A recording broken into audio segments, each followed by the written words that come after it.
Pelosi. I thank the gentleman for calling the special order. Congress has adjourned for the Thanksgiving holiday, but I thank you for staying so that we can acknowledge and observe the 50th anniversary of a great loss for our country. My colleague, Mr. Larson, you spoke so beautifully about what happened on November 22nd, 50 years ago, how your mother reacted and the rest, and you could have been speaking for every family in America. Certainly, we took special ownership of President Kennedy as the first Catholic president, but everyone who enjoys firsts understands that pioneer action, that courage, that success that he had was not just about him being the first Catholic president, but America embracing our country more fully, the people of our country more fully. Yes, Mr. Speaker and Mr. Larson, 50 years ago, tragedy struck the heart of a nation in Dallas, Texas. 50 years ago, President Kennedy was taken from us suddenly and unexpectedly, and the entire nation was shaken and mourned.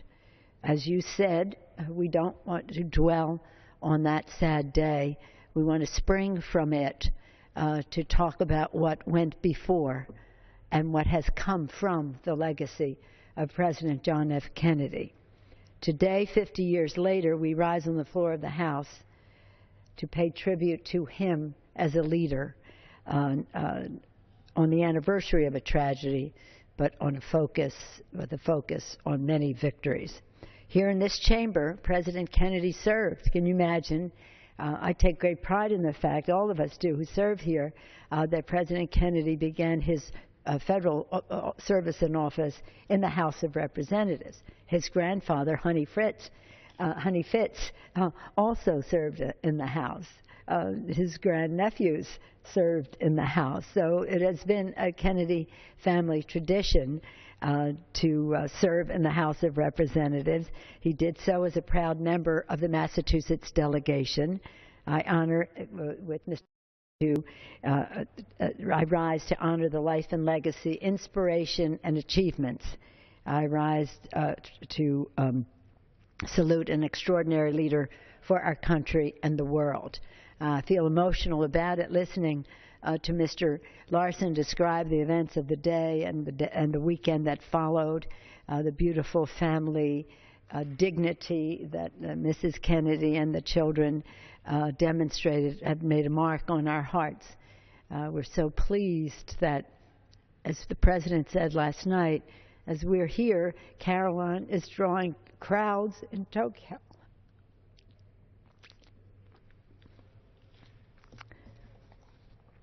As a student, I had the privilege of being there when President Kennedy was inaugurated.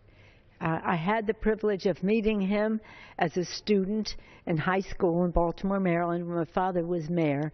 Spent an evening because my mother couldn't attend a dinner. Well, she said she couldn't attend, but it enabled me to attend in her place as the First Lady of Baltimore. So I had the privilege of sitting with then Senator Kennedy and to be dazzled by his presentation to United Nations Association of Maryland dinner honoring Jacob Blaustein, a leader in our community. My father was mayor, and I was very lucky. And then, and on other occasions during the course of his campaign, I had the privilege of being in service to that campaign in terms of one time we had a show called Senator Kennedy Answers Your Questions, and I was one of the people, I was in college at the time, of answering the phone and hearing the questions. All the questions were about seniors and health at the time. This is before Medicare, and it was an important issue for the President. But in any event, on that happy day, in January 20th, 1961, I had the privilege of being there in the freezing cold to hear the President's inaugural address. His stirring address still echoes in the hearts of those who were there and all others who heard his call to serve. He appealed to the energy, the faith, and the devotion that will light our country and all who serve it, and the glow from that fire can truly light the world. What inspiring words. Perhaps the most significant of all, he ushered in a new era with a simple yet powerful call to start anew, declaring, "Let us begin. Let us begin." So we began to answer the call to carry forward the torch, to ask what we could do for our country. And we began to get America moving again, and we began an era that would recast America's future, that would set us on course to address so many of the challenges facing us 50 years ago and still confronting our nation today. As I reference his ask not what we could do for our country, everybody knows that that was an important part of the President's call to action in that day. The citizens of America ask not what your country can do for you, but what you can do for your country. It's memorized by students all over the world. When he delivered it, it was so stirring. But what I remember is the very next sentence. In the very next sentence, he says, "To the citizens of the world, ask not what America can do for you, but what we can do working together for mankind." And it was just so beautiful. And so that, no wonder, one of his first actions would be to establish the Peace Corps. A renewed beginning, witnessing the creation of the Peace Corps, a group of Americans serving as ambassadors of goodwill worldwide. And to this day, then it was started under the leadership of Sergeant Shriver's brother-in-law. To this day, each Peace Corps volunteer is a tribute to President Kennedy. A few weeks ago, I had the privilege of being in Massachusetts under the auspices of the Kennedy Library, where we had observed the 50th anniversary of the President signing the Equal Pay Act into law, legislation he called a first step to end the unconscionable practice of unequal pay.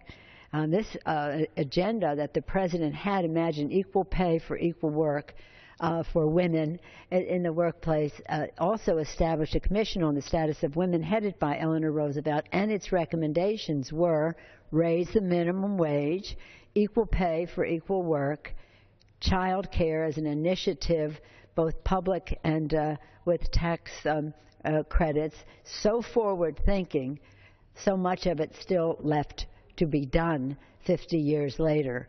But part of the vision, and again, with great women like Eleanor Roosevelt and Esther Peterson and others there with him as he signed the bill today. As I mentioned, that battle continues. And if President Kennedy were here, he'd certainly beckon us to do more to take the next step, which we have done. And when women succeed, America succeeds. Legislation to have respect for women's work in the workplace, raise the minimum wage. 62% of people get the minimum wage are women. Equal pay for equal work. Paid paid sick leave, and child care, which is an important part of President Obama's agenda. The fight for equality, whether in the workplace, led President Kennedy to become the first president to call civil rights above all issue, Mr. Speaker, he said, to remind us it was long time past to keep the promise of freedom. And so he put forward a civil rights bill to right the wrongs of history, and in his name, in the wake of his death in the years that followed, under the leadership of President Lyndon Johnson, the Congress passed the Civil Rights Act and the Voting Rights Act. Yet still today, the march to civil rights is not finished completely, and as in the time of President, remains our immoral obligation to preserve, expand, and strengthen voting rights. That is our challenge now in the House, and equality. So let us begin. So many other things that we witnessed. It's hard for people to imagine now how impossible it sounded when the President said that new beginning meant bold action and exploration, a commitment and a promise to be the first to honor. He said if we are to honor the vows of our founders, we must be first, and therefore we intend to be first. It was a commitment and a promise to invest in science and innovation, and when he said that we would send a man to the moon and be back safely in 10 years, it seemed impossible, but it happened even in a shorter period of time. He laid out his vision to do what was hard and unthinkable, But by the close of the 1960s, as we know, 2 American men walked on the moon and returned safely home. So many other people were part of that success. Our beginning ignited the fires of all kinds of innovation that our country has benefited from, even though he wasn't there to see all of the legislation through. He had his vision, and he was an inspiration for others to get the job done. One thing I want to, because so many times we all quote President Kennedy because he's so quotable and he was so wise, and what he said resonates and is timeless. So I had the privilege of speaking at the groundbreaking of the Institute of Peace. I quoted what President Kennedy said at American University in 1963. He said, "The United States, as the world knows, will never start a war. We do not want a war. We do not now expect a war. This generation of Americans has already had enough, more than enough, of war and hate and oppression." He went on to say, "We shall be prepared if others wish it. We shall be alert to try to stop it. But we shall also do our part to build a world of peace where the weak are safe and the strong are just." So remarkable. So remarkable. Again, would take hours for us to truly mention all of the accomplishments, the moonshot, all the things about the Test Ban Treaty. The list goes on and on.